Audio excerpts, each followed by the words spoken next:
इसमें हीटिंग का कोई इशू, टांगों की टंगड़ी बनने का कोई इशू? किस तरीके का सस्पेंशन सेटअप लगता है आपको? झटका सा लगता है हाथों में। सर्विस किस तरीके की मिली है? स्टॉक एलईडी में क्या इशू था जो एलईडी बल्ब पे ट्रांसफर होना पड़ा? माइलेज कितनी देती है? कंफर्टेबल क्रूजिंग स्पीड कितनी है? मतलब पार्ट्स पार्ट्स एक महंगे तो हैं या इसके अभी तक सेटिस्फेक्शन है बाइक से? हैंडलिंग कैसी है? Hello everyone and welcome back to the channel guys. तो आज हम लोग रिव्यू करने वाले हैं पल्सर NS 200 का, जो कि मेरे फ्रेंड अनुभव की है। इसने मेरे साथ अभी लास्ट मंथ केदारनाथ ट्रिप भी किया था इसी पे। तो काफ़ी लॉन्ग ट्रिप्स पे मैंने इसको चलाया है, इसने भी चलाया, तो हम दोनों को थोड़ा बहुत आइडिया है।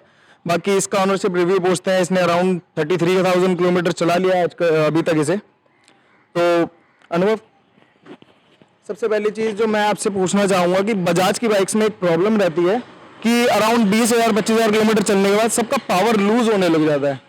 तो वैसा कुछ अभी तक इस बाइक में देखने को मिला है? नहीं हुआ है। मैंने भी फील करा है कि पावर कम हुई है।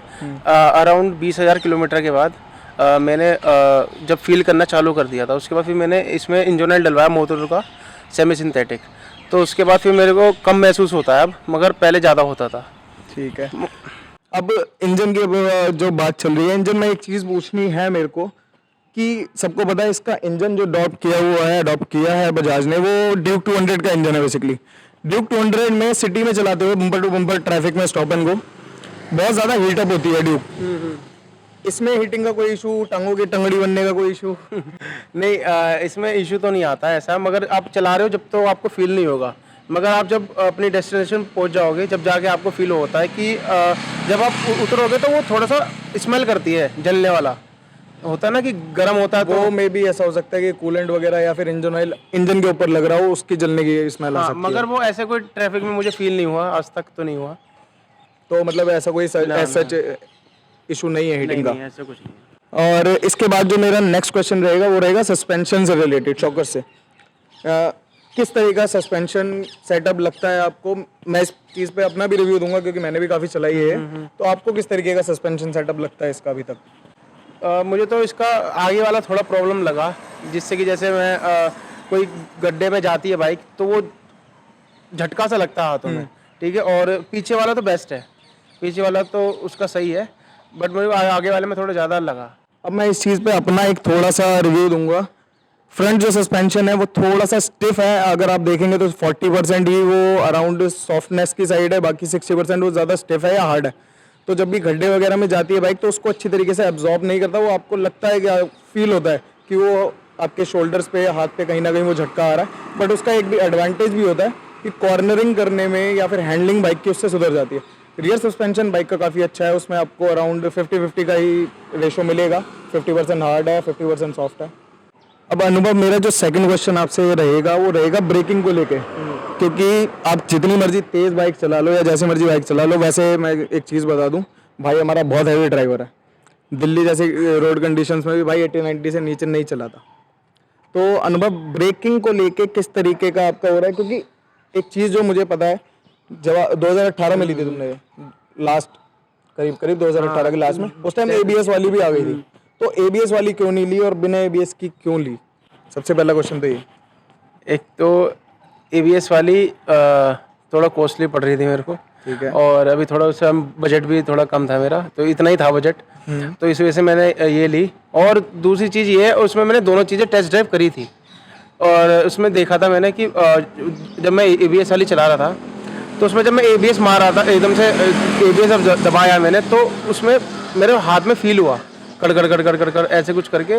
वो जब ABS लगता है तो अटक अटक के लगता है, तो उसमें फील हुआ, तो बहुत इरिटेट लगा वो मेरे को। तो इस वजह से मैंने ये प्रेफर करी स्मूथ ब्रेक। वैसे भी देखो दिल्ली में तो कहाँ इतनी तेज़ भगाते हो जो आप एकदम से मारो, तो इस वजह से। तो ये चीज़ तो मैं भी कहना चाहूँगा, बजाज की बाइक्स में जो ABS ये लोग यूज़ कर रहे हैं, सिंगल चैनल ABS ज़्यादातर, उसमें काफ़ी जर्क आता है। एक तो जब आप लीवर प्रेस करते हैं तो लीवर पे बहुत ज़्यादा जर्क आता है। लीवर आपको पंप होता हुआ फील होता है अलग तरीके से, वो बहुत इरिटेटिंग होता है। और एक चीज़ होती है कि अगर आप बाइक का ब्रेक्स जब यूज़ कर रहे हैं तो 70-80% यूज़ करने के बाद अगर ABS आपको फील हो तो वो चलता है। बट अगर आप नॉर्मली बिल्कुल 20% ही आपने ब्रेक पुल किया और उसमें आपको ब्रेक फील हो, ABS फील हो इंटरवेन करता हुआ, तो बहुत इरिटेटिंग हो जाता है। तो अनुभव, ब्रेक से मैं आऊँगा सर्विस के ऊपर। सर्विस किस तरीके की मिली है, क्योंकि मेरा सर्विसिंग का जो एक्सपीरियंस रहा है बजाज के साथ वो इतना कुछ खास नहीं रहा है। मैं दिलशाद गार्डन वाला जो इनका सर्विस सेंटर है वहाँ से सर्विस कराता हूँ। मेरे पास 220 ज़्यादातर लोगों को पता ही होगा जिन्होंने वीडियो देखी है। आपका सर्विस का एक्सपीरियंस कैसा रहा है, कहाँ से सर्विस कराते हो आप? वो तो मेरे घर के पास में है, दुर्गापुरी में। वहाँ पर एक सर्विस सेंटर है, वहाँ से ही कराता हूँ। और वहाँ से ज़्यादा सेटिस्फाइड हूँ नहीं मैं सर्विस को लेके ना। वो एक तो वॉशिंग भी बहुत बेकार करते हैं वो, एक तो ठीक है। और दूसरी चीज़ ये है कि एक तो कॉस्ट ज़्यादा है उनकी, इतनी अच्छी सर्विस नहीं हो पाती है। तो उससे मैं जब से बाहर से कराने लगा हूँ तो अपने हिसाब से भी वहीं दिख भी जाता है। और इंजन ऑयल भी वो एक तो बेकार डालते हैं बहुत ज़्यादा। तो बजाज वाले कहते हैं कि उनका जो नॉर्मल मिनरल ऑयल वाला इंजन ऑयल आता है वो 5000 किलोमीटर चलता है, बट वो अराउंड 2-2500 किलोमीटर के बाद बिल्कुल बेकार हो जाता है, किसी काम का नहीं रहता। तो आपके ऊपर है ये, तो कौन सा इंजन ऑयल आप यूज़ करेंगे, आपको कौन सा ज़्यादा कंफर्टेबल लगता है। इसने वैसे अभी बोला था सेमी सिंथेटिक यूज़ करता है ये, बट ये मोटूल का 7100 फुली सिंथेटिक यूज़ कर रहा है, क्योंकि इसने मेरे से ही पूछा था लास्ट टू लास्ट में जब इसने अपनी 5वीं और आखिरी सर्विस कराई थी, उसके बाद इन्हें मेरे से ही पूछा था कौन सा इंजन ऑयल यूज़ करें, तो इस मोटूल 7100 यूज़ कर रहा है फिलहाल ये फुली सिंथेटिक। तो सर्विस को लेके जैसा आपने बताया कि सर्विस को लेके इतना अच्छा एक्सपीरियंस नहीं रहा है, ऐसा क्यों रहा है, किस वजह से रहा है? क्योंकि सर्विस को लेके मेरा भी वैसे इतना कुछ खास एक्सपीरियंस रहा नहीं है अभी तक, वो मैं अभी बताऊंगा तुम्हारे आंसर के बाद। एक तो क्या होता है कि अगर उनके वर्कर्स को हम कुछ समझाते हैं कि ऐसा मुझे चाहिए, या इंजन ऑयल आप डाल रहे हो तो मेरे सामने डालना, तो और ये कुछ चीज़ें मैं उन्हें बताता हूँ कि ये सही करनी है, और तो इस वजह से तो वो सुनते नहीं है एक तो, और सुन भी लेते हैं तो वो उस चीज़ को करते नहीं हैं, ठीक से नहीं कर पाते हैं वो। मैं सेटिस्फाई नहीं हो पाता हूँ, तो इस वजह से एक तो यही कारण रहा है मेरा असली तो वैसे। बट मेरे संग पता है क्या प्रॉब्लम रही है, मेरे संग ये प्रॉब्लम रही है, जब भी मैं सर्विस सेंटर में कोई इशू लेके गया हूँ ना, एक तो वो 2-3 दिन का टाइम ले लेते हैं। अगर छोटा मोटा, मेरे साथ अभी एक हुआ था इंसिडेंट कि बाइक के जो वायरिंग होती है वो चूहों ने कतर दिया था, तो मेरी लो बीम नहीं जल रही थी बाइक की। तो मैं लेके गया हूँ, उन्होंने कहा डायग्नोस करेंगे, ठीक है। मैंने कहा ठीक है, छोड़ देता हूँ मैं 1 दिन के लिए, कोई दिक्कत नहीं है।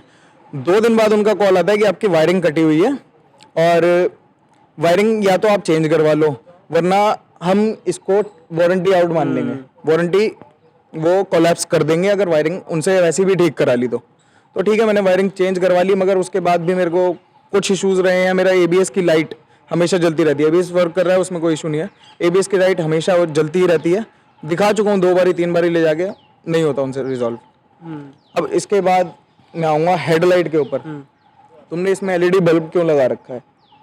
स्टॉक हेडलाइट में क्या इशू था जो एलईडी बल्ब पे ट्रांसफ़र होना पड़ा? एक तो स्टॉक लाइट हेडलाइट जो आती है वो, एक तो फॉग में उसकी विजिबिलिटी है नहीं, ठीक है, प्रॉपर नहीं देख पाते। फॉग को तो छोड़ो, अब अगर रोड पे हाईवे पे भी चल रहे हो तो इतना विजिबल नहीं हो पाता। और दूसरी चीज़ वो एक जल्दी ख़राब हो जाती है, बहुत जल्दी मेरी ख़राब हो गई थी। मुश्किल से 6 महीने चली होगी, 6-7 महीने मेरे हो गई थी ख़राब। तो उसके बाद फिर मैंने एलईडी पे आया, तो एलईडी अच्छी चलती है, विजिबिलिटी भी अच्छी है उसकी रात को भी, मगर वो फॉग में भी ये भी दिक्कत करती है। नहीं, एलईडी अगर आप कलर के ऊपर डिपेंड करता है, अगर वाइट कलर लगा रखा है तो वो तो फॉग में बहुत दिक्कत देगी। मैं भी जम्मू से आ रहा था लास्ट वीक, तो FZ-V3 चला रहे थे हम, माइट भी शायद अगले हफ्ते उसका भी रिव्यू आ जाएगा। बहुत ज़्यादा इशू आया, मतलब एक तो पहले से ही वाइट था फॉग, ऊपर से वाइट लाइट पड़ रही थी, तो वो बिल्कुल ही मक्खन घी दूध सब हो गया था, वो कुछ नहीं दिख रहा था हमें आगे का। तो इसके बाद माइलेज कितनी देती है?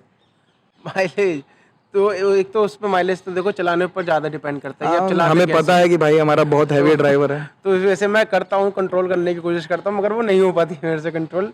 तो इस वजह से एक तो मेरी आप रोज़ का मैं जाता हूँ 35-40 किलोमीटर जाता हूँ, आना जाना मेरा 35-40 किलोमीटर मेरे ऑफिस से रहता है। तो 150 का पेट्रोल तो इतना लग ही जाता है। मतलब आप मान लो कि 25-30 की एवरेज देती है, 25-30 की एवरेज देती है। बट हम जब लास्ट टाइम केदारनाथ गए थे लास्ट टू लास्ट मंथ, तो उस टाइम पे अराउंड इसने 35 की माइलेज दी थी, क्योंकि उस टाइम हमने रेस्ट्रिक्ट रखा था खुद को 80 से 890 के बीच में। वो हाईवे पे लगातार चलती रहती है वो, तो इस वजह से वो एवरेज भी ज़्यादा निकालती है, यूज़ कम होता है। हाँ, और इस वजह से यहाँ पे दिल्ली में ट्रैफिक भी बहुत है, तो इस वजह से रुक रुक के चलने के ऊपर भी डिपेंड होता है, तो इस वजह से दिक्कत हुई है। हाँ, बाकी चलाने का आपका तरीका हमें पता ही है, किस तरीके से आप चलाते हो, तो माइलेज तो निकलनी इतनी लाजमी है 25 से 30 के बीच। बट अगर आपको लेनी है तो आप एक्सपेक्ट कर सकते हो समवेयर अराउंड 33 से 38 40 तक मैक्स टू मैक्स। अगर आप बहुत अच्छे से ध्यान से चलाते हो तो मैक्स टू मैक्स 40 तक ये माइलेज निकाल देगी। 35 से 38 के बीच तो निकाल ही देगी। बाकी हाईवे की बात अगर आई ही है तो हाईवे पे कंफर्टेबल क्रूजिंग स्पीड कितनी है बिना किसी वाइब्रेशन के या ऐसा फील हुए कि इंजन पे बहुत ज़्यादा लोड आ रहा है या स्ट्रेस पड़ रहा है? नहीं नहीं नहीं ऐसा तो मेरे को कभी फील ही नहीं हुआ। और अगर आप 120 तक भी लेके जाते हो तो उस पर वाइब्रेशन नहीं होती है। हाँ, और अगर आप 140 तक ही मैक्स मैंने चलाई है अभी तक, तो 140 पे जाके 130 135 तक जाके थोड़ी सी वाइब्रेशन मेरे को लगी है। और कंफर्टेबल एक तो उसकी सीट आगे की तो बहुत अच्छी है। पिलियन सीट का हम सबको पता ही है, मैंने इस पे बहुत सवारी की है। जो पिलियन पीछे सीट बैठते हैं उनसे पूछिए। पिलियन सीट बहुत बकवास है, लिटरली बकवास ही वर्ड आ रहा है। अभी तो मैं कुछ और बोलता कि स्टिफ है सीट, ये है वो, बट लिटरली सीट बहुत बकवास है पीछे वाली। आप 50 किलोमीटर के बाद ही आपके बम कंप्लेंट की छोड़ो कि कंप्लेंट करेंगे, रोने लग जाएंगे, लिटरली रोने लग जाएंगे आपके बम। और कोई चीज़ें अगर बाइक में अभी तक चेंज हुई हैं, जैसे जनरली हमारे पास डिस्पैच चेंज होते ही रहते हैं अराउंड 5-6 किलोमीटर में, जिस हिसाब से तुम चलाते हो शायद कम में भी होते हो। और चेन सेट भी अभी तक चेंज हुआ है, तुमने खुद बताया। तो खर्चा कितना आया उसका, मतलब पार्ट्स एक तो इसके महंगे हैं। और बाइकों के अलावा जो इसके साथ के 200 मैं इसके मतलब महंगे लगे मेरे को। और इसका चेन सेट भी 1500-1600 के करीब आया था। और डिस्क पैड तो मैं बदलवाते ही रहता हूँ हर 2-3 महीने बाद, 4 महीने बाद। जेन्युइन डिस्क पैड डलवाते हो या जेन्युइन आते हैं? आप शोरूम से लेके आया था मैं जेन्युइन डिस्क पैड, तो उन्होंने मेरे को 200-250 के करीब इतने के ही दिए थे। ठीक है। और फ्रंट वाले नहीं, बैक वाले फ्रंट वाले थोड़े महंगे ही होंगे ऑब्वियसली, क्योंकि सिंगल कैलिपर है पीछे, डबल है आगे, तो इसका इशू पड़ जाता है। बाकी इसमें एक चीज़ मैं ऐड ऑन करना चाहूँगा कि सर्विस सेंटर में एक चीज़ की बहुत बड़ी वसूली है।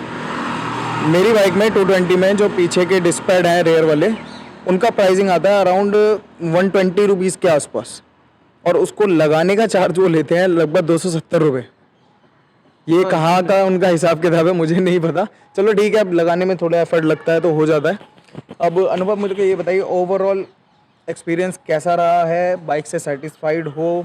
लॉन्ग टर्म के लिए यूज़ करने के लिए 33,000 किलोमीटर चला लिया अब, तो अभी तक सेटिस्फेक्शन है बाइक से? सर्विस सेंटर से तो नहीं है मुझे पता है, बजाज से किसी को नहीं पता। बाइक तो एक नंबर है, मुझे तो बहुत पसंद है बाइक। और दूसरी चीज़ कि अगर मैं लंबे पे जाता हूँ तो मैं अकेला ही रहना ज़्यादा प्रेफर करता हूँ। हम जब लॉन्ग टूर पे जाते हैं तो कभी कभार ऐसा भी होता है कि हमारी जो लगेज होता है वो हम इसकी बाइक पे बांध देते हैं। मुझे पसंद ही, मतलब मैं इसे चलाई नहीं जाती या तो, और दूसरा बंदा पीछे बैठने वो मना ही कर देता है कि नहीं इस पर नहीं बैठूंगा पीछे। ठीक है, भाई हैवी ड्राइवर है तो नहीं, पीछे सीट भी गंदी है ना, थोड़ा सीट भी यार सीट का तो देखो इशू है। हमने जो मेरे फ्रेंड के पास, अमित के पास, ये सीट लगेज के लिए ही बढ़िया है। उसमें हमने फोम पैडिंग कुछ करवाई थी, बट दिल्ली से चंडीगढ़ पहुंचते पहुंचते वो पैडिंग कहाँ चली गई थी हमें खुद नहीं पता था। हम मनाली जा रहे थे उस टाइम पे। और कंट्रोल, इस बाइक का कंट्रोल बहुत अच्छा है।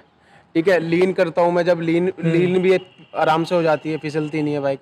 और दूसरी चीज़ की, जब मैं एकदम से ब्रेक मारता हूँ, जब भी कभी मेरे मारी है हाई, मतलब लंबे टूर पे गया हूँ या कुछ भी, तो फिसलती नहीं है बाइक, इसके कम करती है।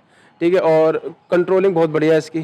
कंट्रोलिंग से मेरे को याद आया, इस बाइक में हैंडलिंग कैसी है, मतलब कट वगैरह आप मारते हैं तो वो किस तरीके से रहता है, प्लस घुमाने में टर्निंग रेडियस कितना है? मुझे पता है, मैंने तो चलाई हुई है, बाकियों को बता दीजिए। लंबा जाता है एक तो, टर्निंग रेडियस इस बाइक का बहुत ज़्यादा है। आपको अगर 10 फीट के रोड पे मोड़नी है तो कम से कम 3 से 4 बार इसको वापस बैक कर करके घुमाना पड़ता है। एटलीस्ट मेरी 220 में इतना नहीं करना पड़ता मेरे को। हाँ, और हैंडलिंग बहुत बढ़िया है इसकी, कट भी बहुत प्यारे से लग जाते हैं, और नहीं मुझे कंफर्टेबल लगी। हैंडलिंग के मामले में मैं एक चीज़ अगर कहना चाहूँगा कि अगर आप थोड़े से ब्रॉड हैं, मतलब थोड़े चौड़े हैं, तो आपको हैंडलिंग करने में कोई इशू नहीं आएगा, क्योंकि इसका हैंडल बार थोड़ा सा ज़्यादा वाइड है। मेरे जैसे बंदे को चलाने में थोड़ा सा लगता है कि हाँ हैंडलिंग में कुछ ना कुछ इशू आ रहा है, क्योंकि बहुत ज़्यादा वाइड होता है ना, तो उतनी आसानी से कट्स वगैरह लग नहीं पाते। बाकी ओवरऑल तो क्लासिक बाइक है, क्योंकि अभी फ़िलहाल तुमने 2018 में ली थी तो शायद तुम्हें ये 1,10,000 के आसपास की 1,15,000 के आसपास की पड़ी। हाँ, एक 20 के करीब पड़ी थी। तो अभी जो प्राइस चल रहा है इसका करंट में दिल्ली में कैश में अराउंड 1,56,000 या 1,57,000 की आ रही है। अब तो हाँ मैं तो इतना प्राइस ये वर्थ है इसको लेना, या फिर कोई और बाइक भी ट्राई कर सकते और बाइक भी ट्राई कर सकते हो। इससे अच्छी मैं डोमिनार ज़्यादा पसंद करता हूँ। हैं? डोमिनार 250। हाँ डोमिनार 250 1,65,000 एक्स शोरूम है, वो 2 लाख की पड़ती है।